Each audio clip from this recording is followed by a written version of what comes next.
Onikit Music.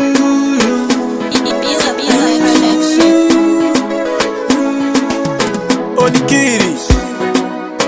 penyu wangu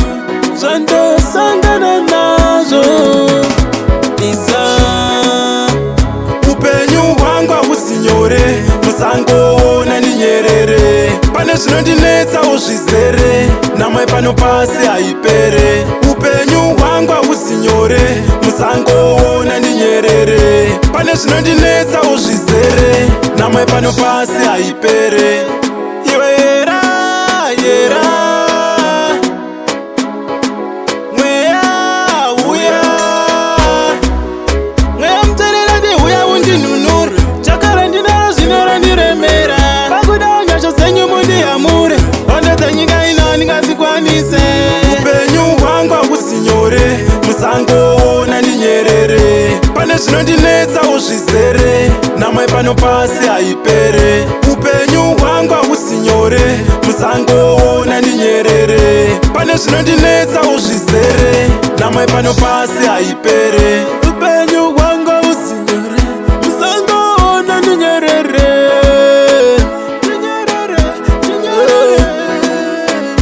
Upenyu wangu usinyore Musango na ndinyerere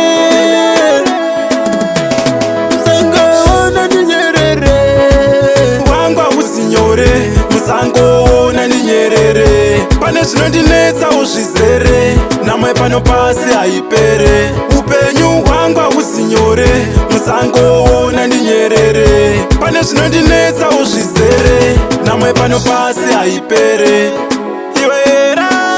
yera Mweya, uya Mweya mterera ndi uya undinunura Chakara ndinara zvinora ndiremera Pakuda nyasha zenyu mundiyamure Ondedza nyika ino ndingazikwanise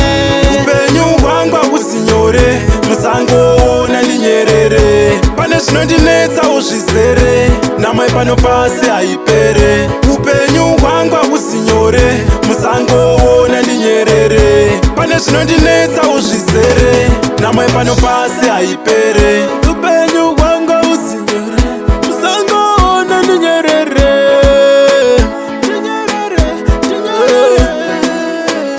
Upenyu wangu usinyore Musango na ndinyerere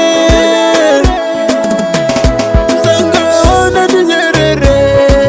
Wangu usinyore Musango na ndinyerere Pane zvinondinetsa uzvizere Namwe pano pasi haipere Upenyu wangu usinyore Musango na ndinyerere Pane zvinondinetsa uzvizere Namwe pano pasi haipere